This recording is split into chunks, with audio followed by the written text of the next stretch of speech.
Crossroad Caminos is a pilgrimage organization run by some friends of mine I met in college.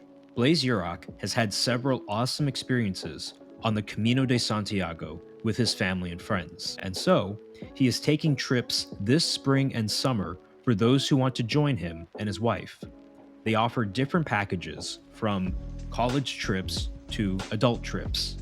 They will be taking a college trip from May 19th to the 25th, with an optional extension to Fatima if enough people sign up. If this sounds interesting to you, go check out crossroadcaminos.com. Blaise is a great guy, and I promise you won't regret it. Welcome to this episode of Intellectual Catholicism. Today, I am here once again with Dr. Matthew Ramage. He is professor of theology at Benedictine College in the great state of Kansas. Dr. Ramage, it's so good to see you again. Likewise, great to be back. Well, today we're talking about From the Dust of the Earth, which is your book on evolution, Catholicism, and obviously Pope Benedict's theology. Before, we've discussed dark passages in the Bible. That was the first discussion. Second one was on Bart Ehrman versus Pope Benedict, basically just your book, Jesus Interpreted. And so this time we're here to talk about another book that you wrote. And Professor Ramage, before we get into the questions themselves, I wanted to ask you a personal question, if you don't mind. Sure. So I haven't studied Hebrew yet, formally, at my time at Harvard Divinity School. Just my schedule got limited. So I was wondering, what advice would you give to somebody who's going to hop into Hebrew? Okay, so in my experience with languages, ancient and modern, of course, the ideal is to live in the place and get fully immersed. But in Hebrew, I think my preferred method is to do what I did. Ideally, you take an actual class. For me, a lot of people, the actual classes, it's irreplaceable just because if nothing else, the schedule it gives you and the community of people working on it together with a little accountability. But assuming that doesn't happen, I think there's a combination of the inductive and deductive methods. So for me, especially with like seeing how Latin gets taught, sometimes people want to go all inductive. Well, as I learned with my own kids, you had to actually have them memorize paradigms as well. Hmm. But I think a certain amount of memorization is very important. Memorizing vocab cards, having vocab cards. And there are apps, there's neat little Hebrew apps that give you the top 50, top 100, top 500 used words in the language in just memorization. So they're like online flashcards. And then for the paradigms, yeah, there's a lot of morphology in Hebrew. And like in some ways it's simpler than Greek and Latin, but in some ways it's more difficult because of the stems and all the different variations upon them. So you have to kind of memorize the basic structure of the cal, the nifal, and the pl, whether that's standard or whether it's a passive. And so toward that end, I really like a specific curriculum. Uh, it's going to sound like I'm advertising this, but it's just I like Zondervan.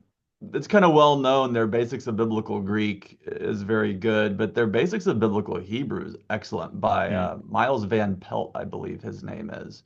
So I've taught Hebrew a handful of times. We only offer it here at Benedictine every 2 or 3 years, but when I did it 4 or 5 years ago, I decided to freshen up and try to learn some pedagogy. And I watched all of Van Pelt's course and I read his entire book. It's a book that's really designed for a 3 semester sequence. Even though Mm. I teach with Ross, Ross is a shorter book. Ross is lighter on explanation, so it leaves more for the professor to do. Van Pelt spells it all out. Now, I have it on DVDs. You can also get them streaming. But I'm a real believer in that. And one of the things about Van Pelt that I thought was really excellent is rather than having to memorize every single paradigm, he gives you, for lack of a better word, the tricks. He'll tell Mm. you to look out here for the dagesh, the dot, and look out here, there's a schwa, and there's a vowel shift. And he has a Basics of Biblical Hebrew charts, little paperback. And then the final thing I would mention is I like the inductive method of memorizing a handful of verses, things you already know in English or another language, And then I believe I learned Italian extremely well by doing this. I was praying liturgy of the hours, but I would memorize verses Mm. and then, or like prayers like the Our Father, and then you can have that point to go back to where you kind of have a stick and you can go like, oh, okay, so this is the actual word that, or this is the way that it changes its morphology. Those are my tips. Well, that was great. And the reason why I asked you about that also is because we're talking about obviously the book of Genesis.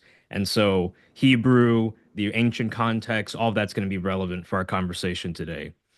So let me ask you, just to be like sympathetic towards people who might be skeptical of, so just to put it out there, I'm somebody who would identify as some people don't like this term theistic evolution, or theistic evolutionist, but some people prefer. I know Dennis O'Lamaro says he likes the term evolutionary creationist.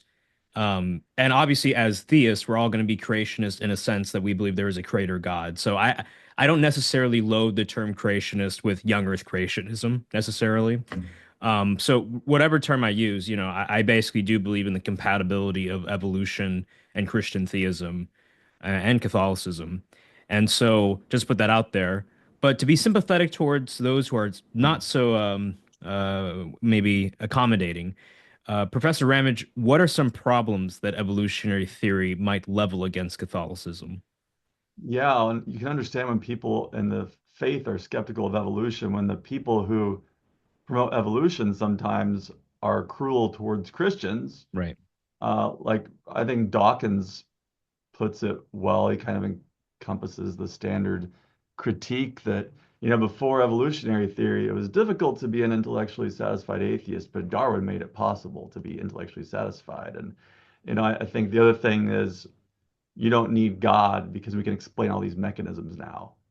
And that's exactly the problem. People, both in the faith and outside the faith, think that God is responsible for these individual mechanisms. And if we can show that this evolved, we don't need God. And then the Christian falls into that trap Mm. of, oh goodness, now we can know the eye evolved or the wing evolved. And shoot, God's not necessary. Maybe Darwin, not Darwin really, but Dawkins is right and the atheists are right.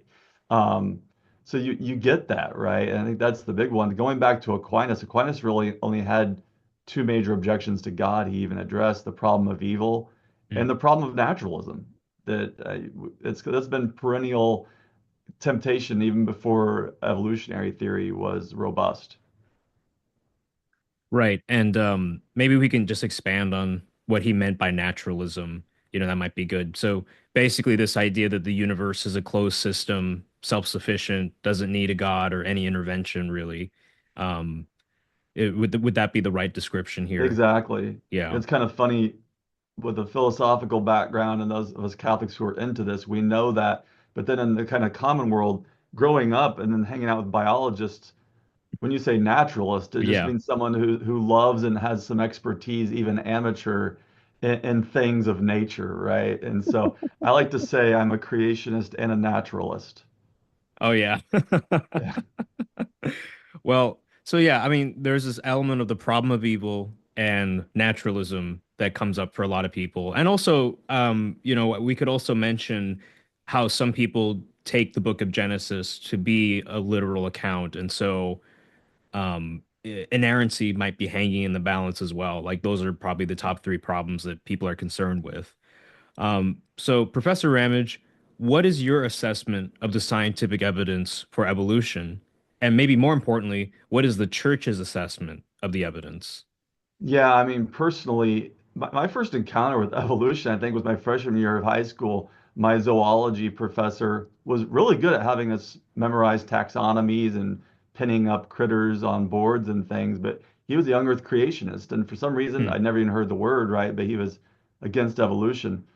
But then I got into college. I didn't really have much an opinion of it. And I learned reading John Paul II and hearing homilies that he was okay with that. And I was like, oh, that's kind of neat, right? And then as a bio major for a while, I learned quite a bit about it, right? But so it was really reading Pope John Paul and Pope Benedict that really formed my views on this. And John Paul famously said evolutionary theory is more than a hypothesis, right? Because Hmm.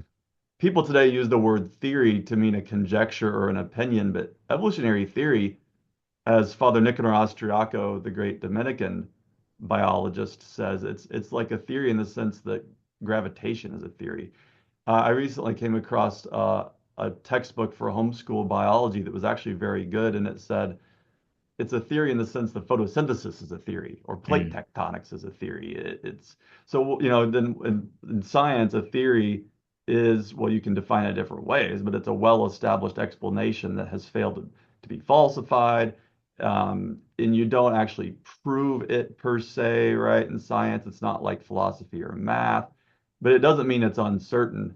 mm, So actually, the Vatican's International Theological Commission, in its document Communion and Stewardship, said it's virtually certain, and it's even demonstrated via converging fields of evidence. mm. Now, that's a document that's not magisterial per se, even though it's on the Vatican website, but it was approved by Benedict and John Paul. And then Benedict himself spoke of there being, quote, many proofs for it. But Swan, I have two quotes I pulled up on my computer here I want to give you, okay? All right. So I have these almost verbatim in my head anyway, but let's get them right. So Benedict says we cannot really say creation or evolution, as these two things are responses to two different questions. What Mm, we should be saying is creation and evolution. That's quote one. Quote two is from a dialogue he had with this atheist mathematician, Pier Giorgio Odifredi, and I was doing some translations of that just this year, or maybe late 2024. And check out this line. Benedict, after he retired, said, no serious theologian will contest that the entire tree of life stands in a living relationship for which the term evolution is appropriate. mm, So anyway, the only magisterial serious document we have on it, is 1950 Pius XII Humani Generis, which is remarkable that he says you can accept evolution of the body provided God directly creates the soul. mm, And that's at a time when evolutionary theory was far less established. mm. I mean, genetics are not there yet. The human genome's not sequenced. The fossil evidence is much more scant. So it's kind of beautiful to know that. And then, like, I could go start quoting noted Catholic figures like Chesterton or Fulton Sheen who were okay with this. But I do think I try to take people's concerns seriously, but Right. it's been more of a phenomenon as, of late that people kind of lump evolution into atheism that must be rejected. Mm. And just to talk about Pope Pius XII, um, I mean, there's two questions I can ask here. I think let me ask the first one. Some people will say, well, didn't he say, well, I remember I did this last time and you corrected me. What did he say was not safe for Catholics to hold? Yeah, so you can't say that the soul Right. evolved. And then the other thing he says, and it's very careful language, Pius is Mm, amazing. He's got great nuance. It's like hard to square original sin with polygenism. yeah. But then the polygenism he had in mind, we now know, thanks to people like Dr. Kenneth Kemp's research, is he had in mind multi-regional origins. Like Mm, the idea that people arose on different continents, that people in the 40s, 30s, they were using to justify racism. mm, But now the science is pretty obvious. Like, I don't know any serious Catholic theologians doing this work who don't accept polygenism in the sense that the first humans in Africa had genetics from at least a population of several thousand people in them. So then sometimes now we use the word polyphylism versus monophylism, and the general belief that I see amongst scholars of the faith working on this is mm, polyphylism would be problematic, but the evidence actually seems to point towards monophylism, that it's not like we arose on multiple continents. yeah. It's more or less in the same place, right?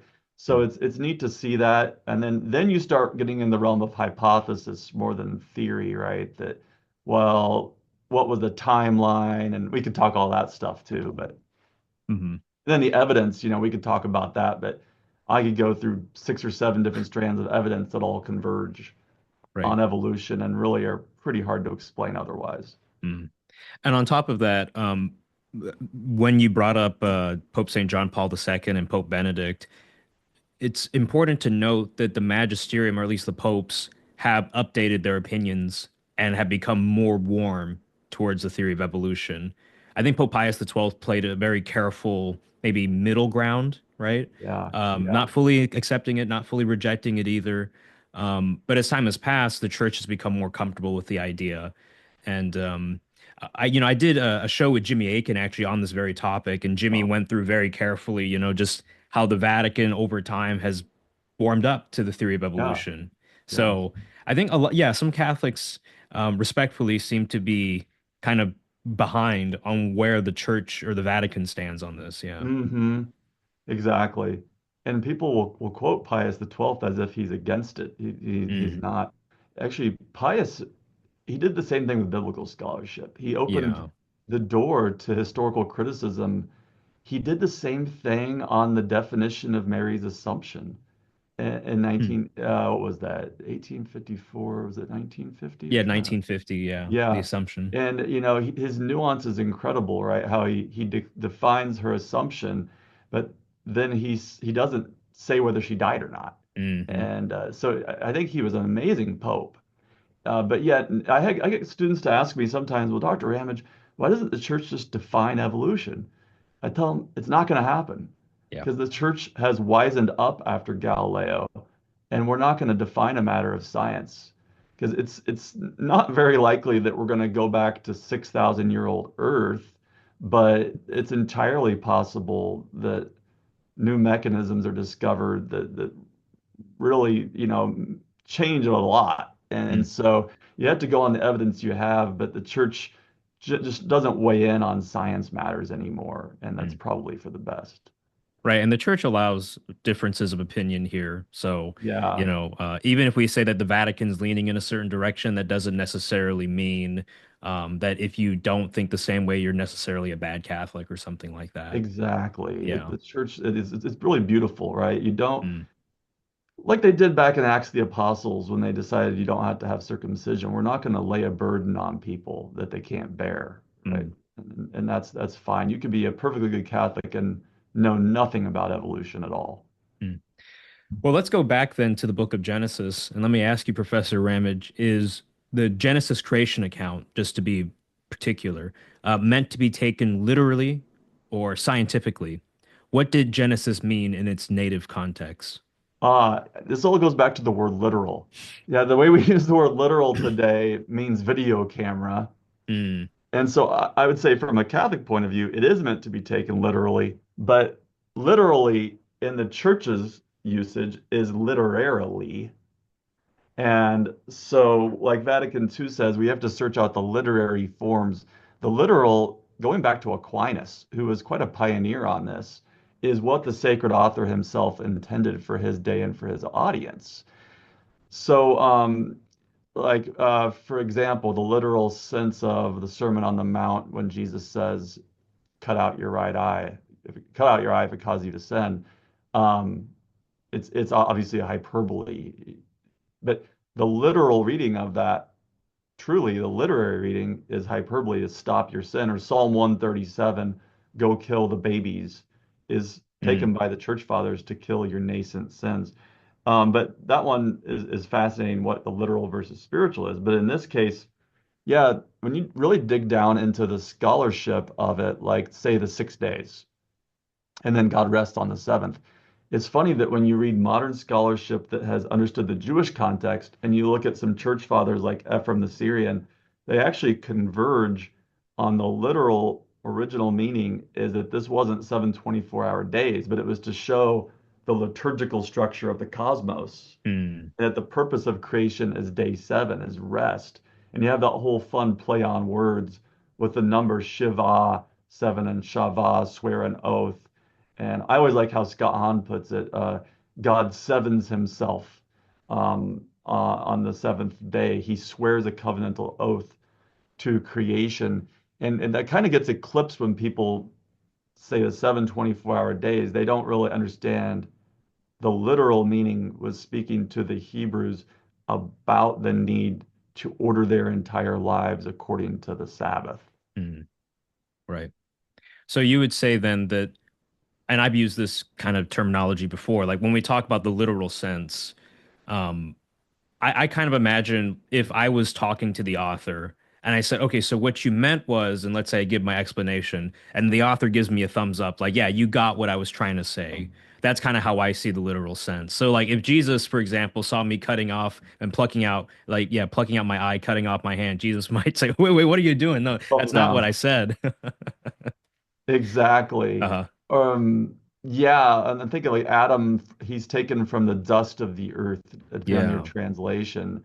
Um, well, Adam and Adamah, there's a play on words there. He's taken Mm, from the ground. He's literally a dirtling or an earthling, which is symbolic. As the Catechism says, it's real events in figurative language. So God does create man, but it's mm, not meant to be a video camera.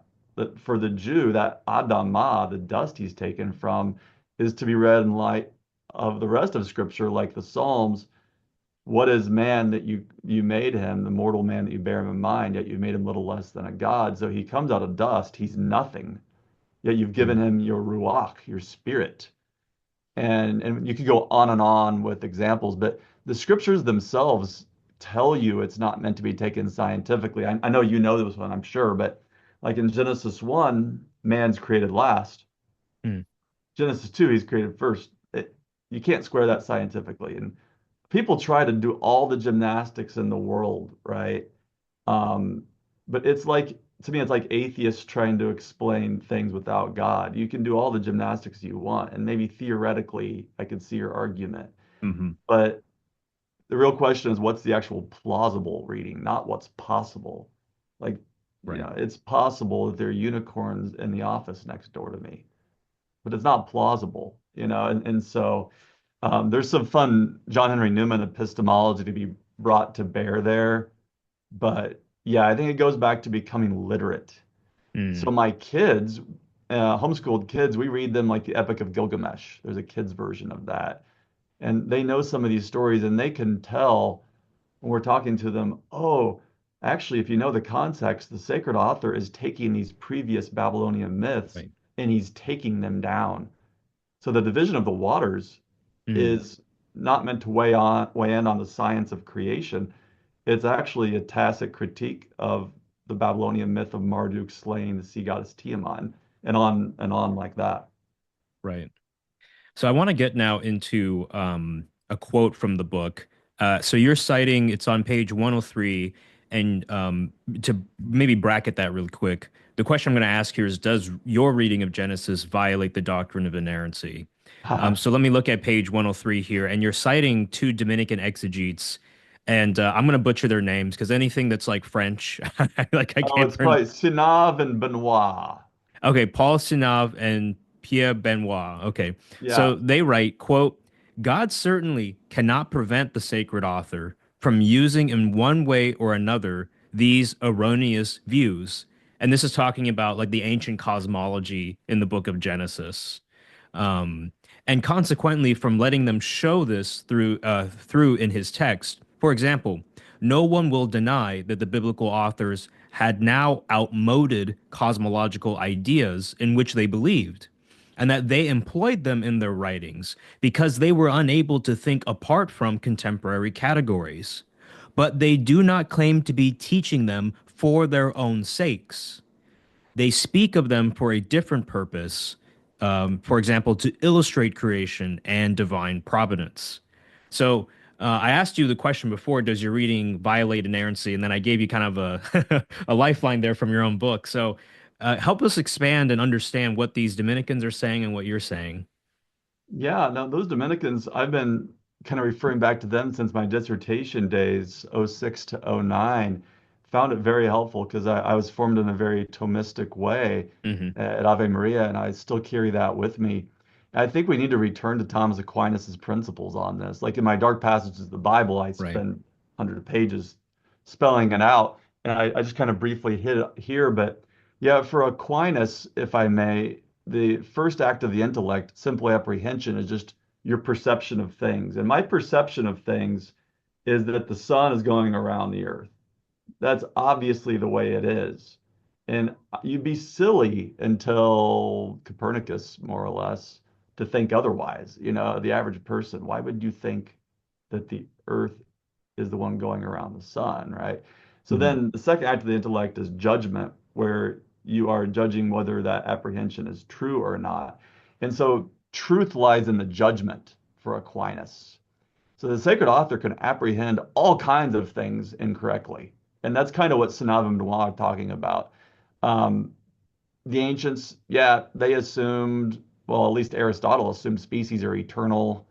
Mhm. Um, the Jews appear to have assumed that God created them each individually like that, right? And church fathers would think the same thing. And so that all belongs to the first act of the intellect. Then it kind of like you said, if you ask the sacred author, did you mean this? Or do you give me a thumbs up? That's the Mhm. judgment of truth. So what's beautiful about this, and to me, it was relieving when I first learned it, is as that quote indicates, you don't have to think as a Catholic that everything in the sacred author's Right. head was correct. And so it kind of, a lot of Catholics, God bless them, but they fall into more of a Docetism with biblical authorship, that Mm. it's not truly a human work, just like Mm. Christ didn't truly take on a human nature, the heresy was. And you don't want to fall into Arianism and make it a purely human work, of Mm. course. But with regard to the biblical, authorship, this both and, they're true literary authors. They're not less than literary authors. They are more than it, but they were humans. So yeah, to me the relief was they would have not known about evolution. They would have not known how old the world was, the Big Bang. And so the question Vatican II really puts before us is what is inerrant Mm. is that which the sacred author sets out to assert. And then, like, oh, I did the whole digging into what did Vatican II mean? What was the Yeah. background? There were volumes on this. It really means what they set out to teach. So then it says you have to search out what are the literary forms being used. What did he really intend to say? And what he intended to say, the Holy Spirit intended to say. Mm. So that's kind of the process that you go through. It's not violating inerrancy. It is violating a very wooden, naive understanding of inerrancy. Right. No, I think that's a great answer. And even for Catholics, today who might be like, wait, we don't have to accept everything in the original author's mind. I thought that's what it meant to interpret things in their original sense or in their literal sense. I just go back to like various examples where you see somebody in the Old Testament say something that later gets updated by Jesus in the New Testament. Like Yeah. when Moses gives his laws on divorce, and then he says at the very end of Deuteronomy, these are great laws. And if you follow them, these are going to bring prosperity and greatness to Israel. And then Jesus later says, this is actually not a good law. Yeah. Or even in the book of I, Ezekiel, right? When God says, I gave you bad laws, Well, yeah, right? Yeah. that reminds me, I did that Encyclopedia of Catholic Theology piece on theodicy in the Bible. It was fun to Yeah. research that for several months, something I had some expertise in, but I really got to dig deep. And I came across some passages I didn't remember or didn't know. Like there's one in Amos, and there's various Hmm. prophets that does evil befall a city unless I do it? Like Hmm. God directly is said to create evil. And like if you're an Augustinian and basically a Catholic today, you can't really say that. And Right. it's because like you indicated, Christ fulfills it, but this is their best understanding at the time. But if you go and ask him, what did he really mean? This is where you dig into church fathers. Like John Hmm. of Damascus, John Chrysostom. This is almost verbatim what they say. The Old Testament describes as God actively willing something, what he's really just permitting. Yeah. Yeah. Mm. And before we continue on, I've been thinking about this lately, and I just want to bounce a hypothesis off of you. So this is gonna, but some people might be wondering, okay, well, if your reading's correct, then what's going on in Genesis? The person seems to be writing in a historical sounding style. It doesn't seem as if, at least to us, that they were trying to do this sophisticated, metaphorical literary construction. Whenever I read the book of Genesis, I can't help but get back to this image of when you look at, and this is anachronistic and I acknowledge that. But like take John Locke talking about the state of nature, right? Yeah. And the social contract being formed. It's not clear to me actually whether or not, for example, in Locke's mind, let's say we found out from historical records that that's not actually how human societies and civilizations formed. I feel like Locke would say, oh, well, yeah, I wasn't saying that's a literal account of how societies and contracts originated. It was an idealized state meant to just give a plausible illustration of human nature. Hmm. And sometimes I wonder if that's the same thing with Genesis. Like the whole point of the story is to give you a plausible presentation of human nature and God's relationship to creation. It's not necessarily to say that, hey, this really happened. I mean, I could see this is my opinion anyway. I could see the biblical author kind of pivoting in that way. Yeah. Yeah, I mean, that could work. Kind of related to that. When you think about in the beginning, it sure looks like man is said in the narrative Mm, to not even, well, if Leon Cass is right, the great Jewish he's an interesting guy, but it looks like not only do we not eat meat originally, but yeah, you don't even tear up like carrots because you only eat the seeds and the fruits.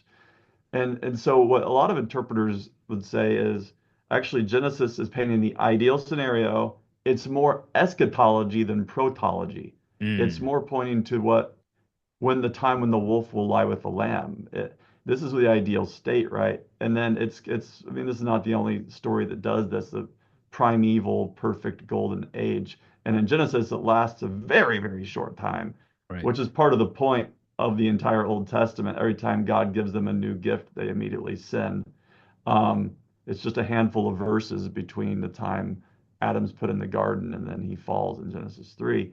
Mm, But if you think about it, the ideal state of it looks like vegetarianism, and there's nobody dying, nothing happening, is an idealization and a kind of metaphorical presentation of the perfect relationship we're supposed to have with creation, and that right. we hope to have in in Mm. heaven. And I just have two more thoughts and then we'll move on. Sorry, I'm just Yeah. adding these things.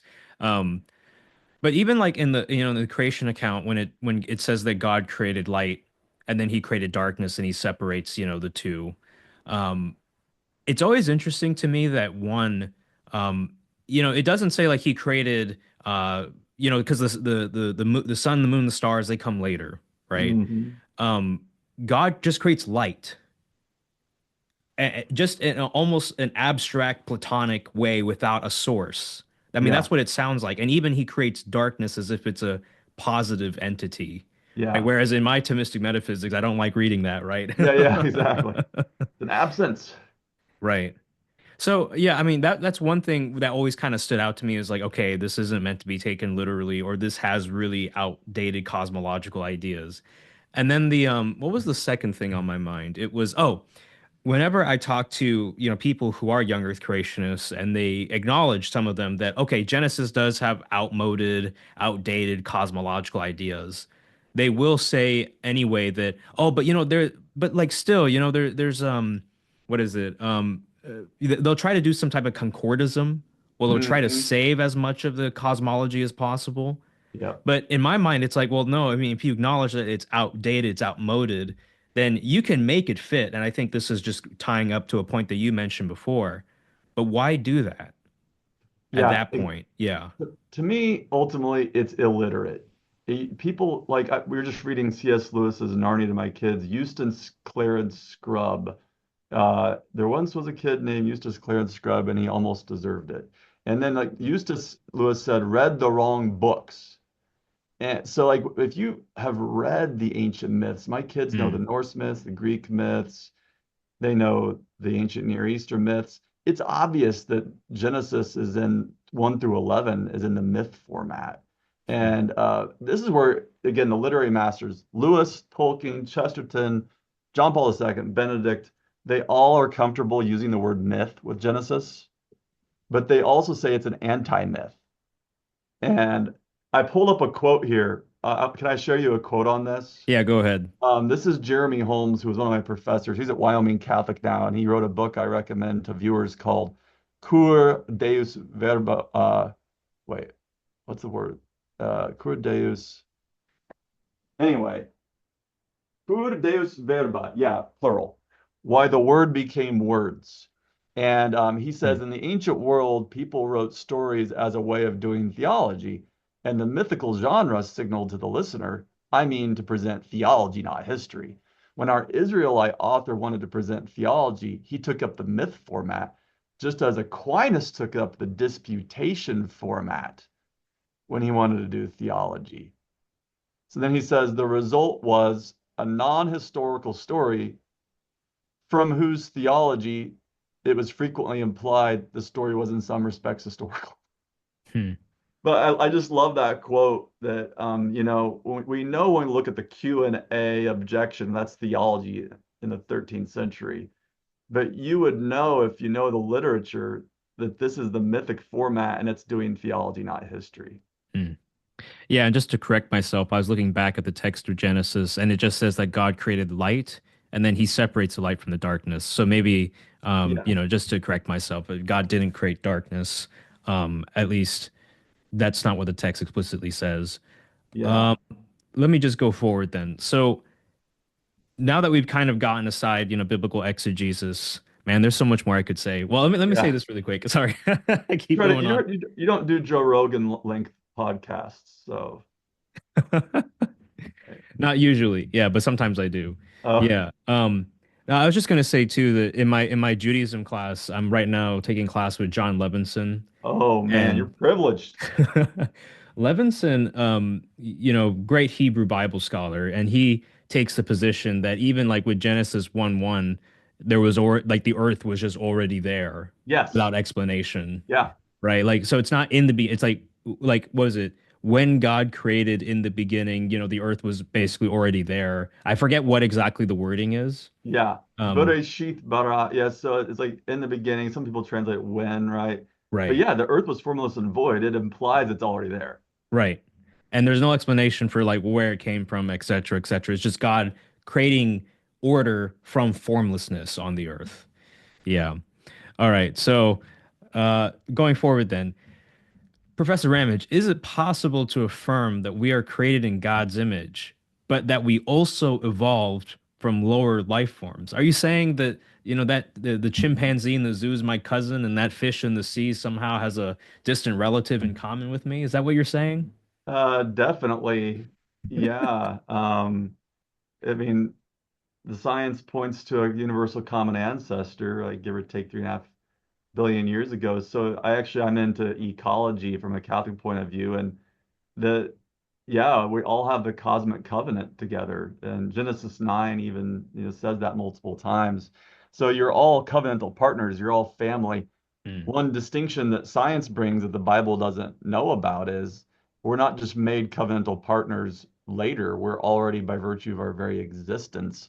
And ultimately, we're all, as they say, all stardust. We're all made from the same atoms, the same elements that emerged from the Big Bang and later supernovae. And so the cosmos is all related. And but yeah, as far as like human evolution and goes, I mean, again, Thomas Aquinas didn't know about this, but his principles, most of us Thomists think, are perfectly in accord with it. That mm, God is the primary cause of all things. He works through secondary instrumental causes. And so for human evolution, uh, yeah, it's similar to other species that God creates humans through the processes. Ratzinger actually has a neat line where he says, the wonder is that this happens not next to, but precisely in natural mm, processes. mm, So it's really not a surprise for a Thomist that this is the way it works out. And for Aquinas, giving secondary causes the ability to do their thing increases God's glory and increases the dignity of the creature. Because Aquinas says it's one thing to be good in itself, it's another thing still to be able to cause goodness in others. And I think a good analog is when babies are made. mm. We have our eighth on the way, Oh, and so wow. we're pretty experienced with this. And like truly, my wife and I gave our DNA, but there's something we can't do, and God creates the soul. Uh, mm, so the human being is more than the mere biological processes, like Benedict the 16th likes to say, even though the human person is created through very natural mechanisms. So you see the analog there. mm, Human evolution is a gradual process, but it doesn't mean it's reduced to the natural any more than human conception is. mm. So that's kind of the basic anthropology that I'd say most of us Catholics working on this see at the basis of it. Mm. Let me ask you a big question now, and this is probably one of the most common I hear from atheists and even young earth creationists against Christians who try to hold the evolutionary account, which is how do you deal with the theological problems that seemingly follow from the immense death and suffering that an evolutionary history of life requires and presents? Yeah, that requires about 10 hours of discussion. Yeah, yeah, yeah.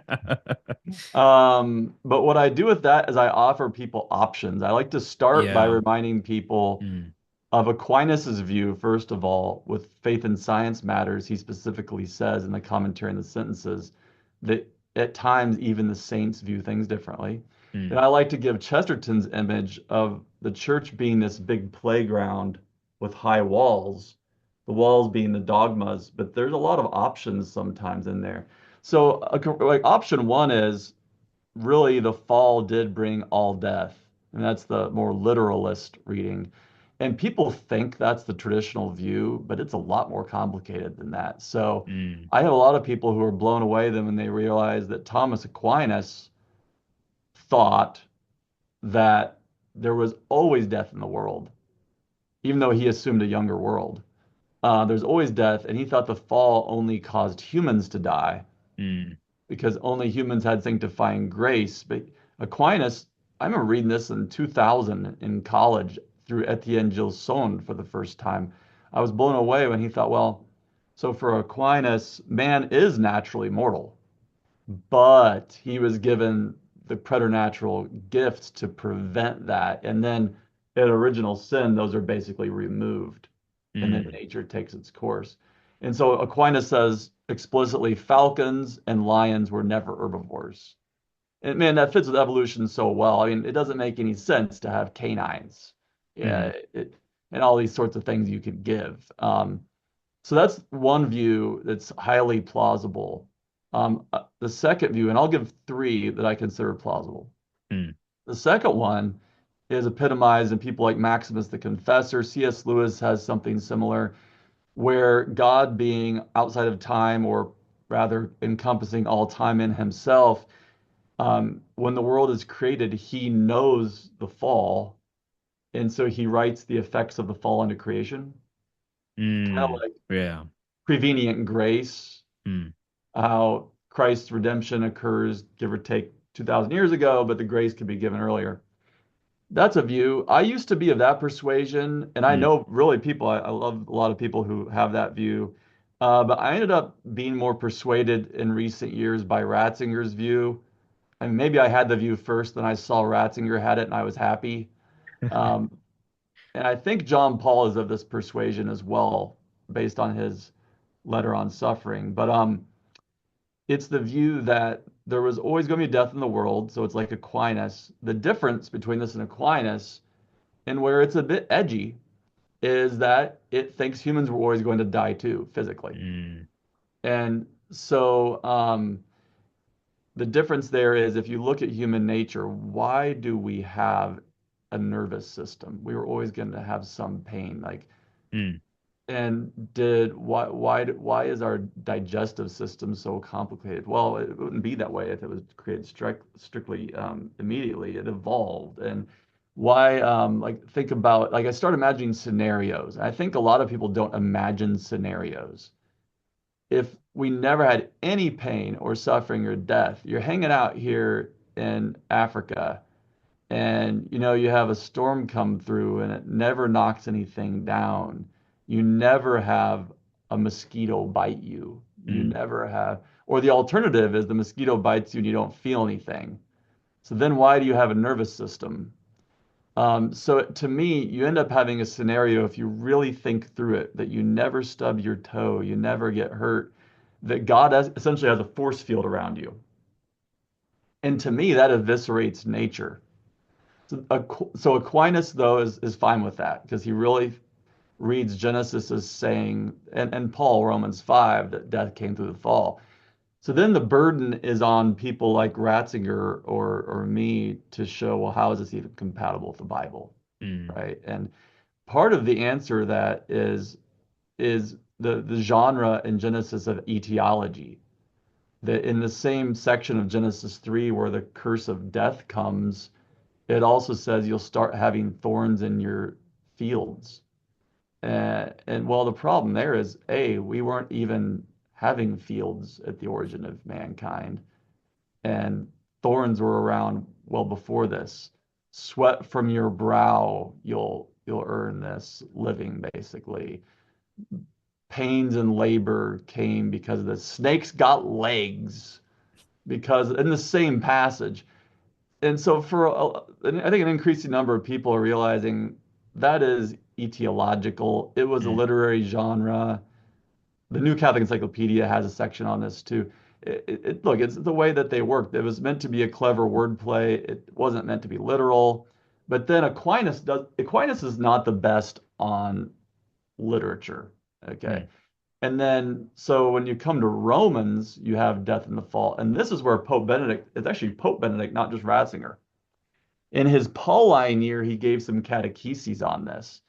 And he says he actually thinks Paul thought physical death came through the fall. Mm. He actually thinks Paul thought all death, kind of the literalist view, he thinks was in Paul's mind.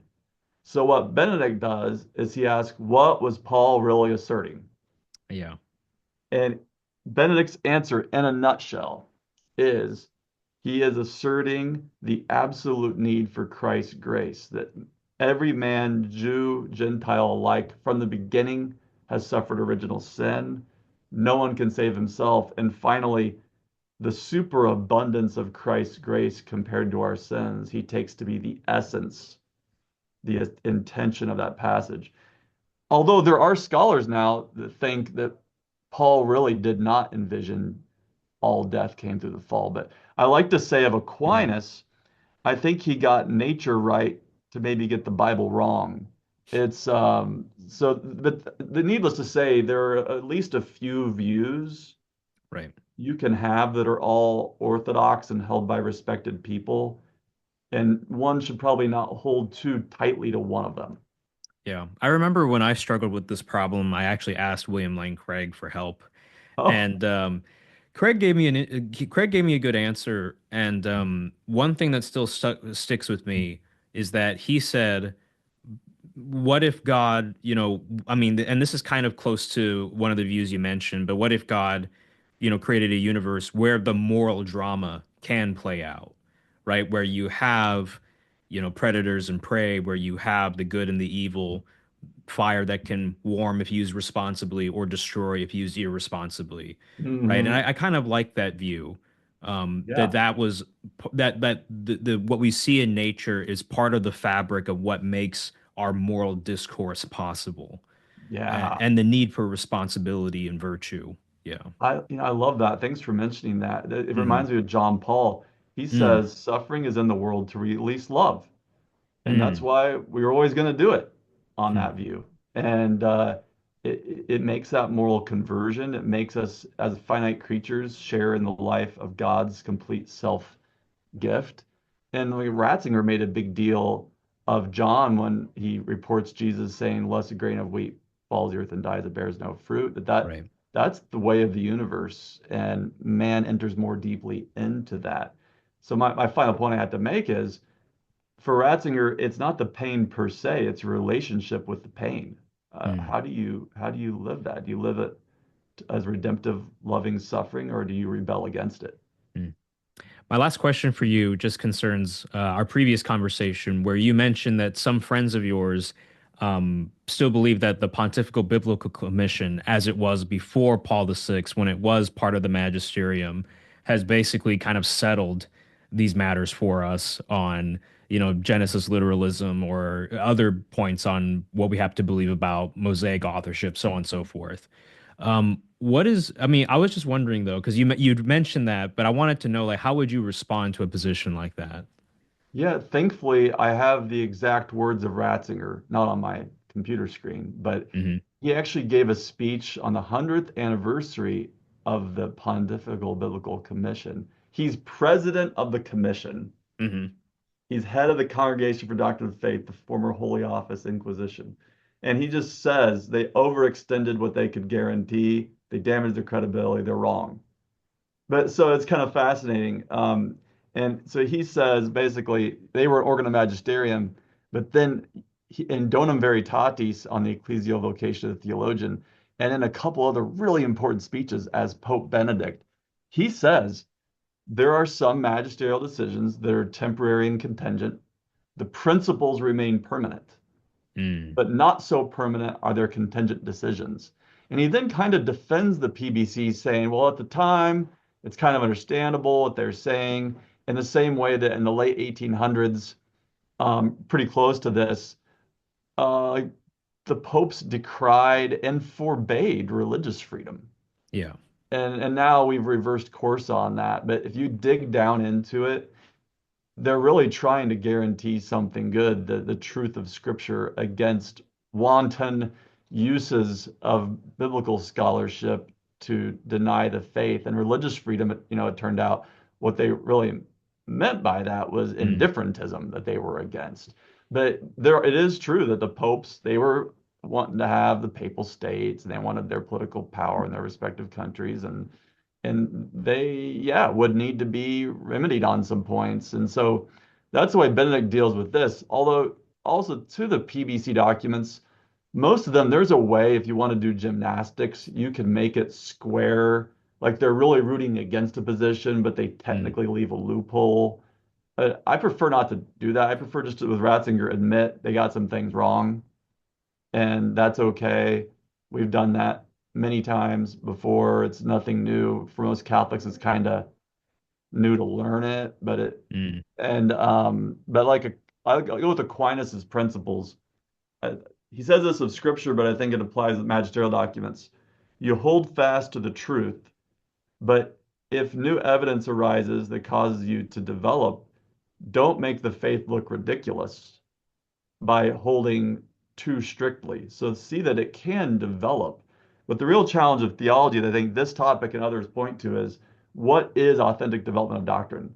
And Mm. like Newman says, at a certain point, you have aberrations when it's not a true development, like Luther say. So I think the Lord for Benedict in Mm. particular, who spent 50 years giving us these principles, who every time you can look at it and say, oh, I admit the church grew on Galileo, the church grew on religious freedom, outside the church, no salvation. But it's really always a return to the fundamental source rather than veering off the path. It's getting back to the heart of the gospel. Right. And these decisions by the PBC, we would say that even though they were part of the magisterium, it was the ordinary magisterium, not the extraordinary magisterium, just to be clear for the audience. Yeah. Exactly. They're not infallible. Uh, Yeah, they just aren't. And again, it's funny today, there's all kinds of things people are willing to say Pope Francis got wrong, but right. they won't admit 1906 BBC does. It's the same thing. Well, Professor Ramage, I appreciate you coming out to my show again. This has been a great episode, and even though I bombarded you with a bunch of new questions on the spot, you handled all of them gracefully and very well. And Thank you. yeah, I hope that this will be of help to anybody who is thinking through these issues. I hope so too, Swan. Well, thank you for watching this episode of Intellectual Catholicism, and Professor Ramage, have a great day. You too. Peace.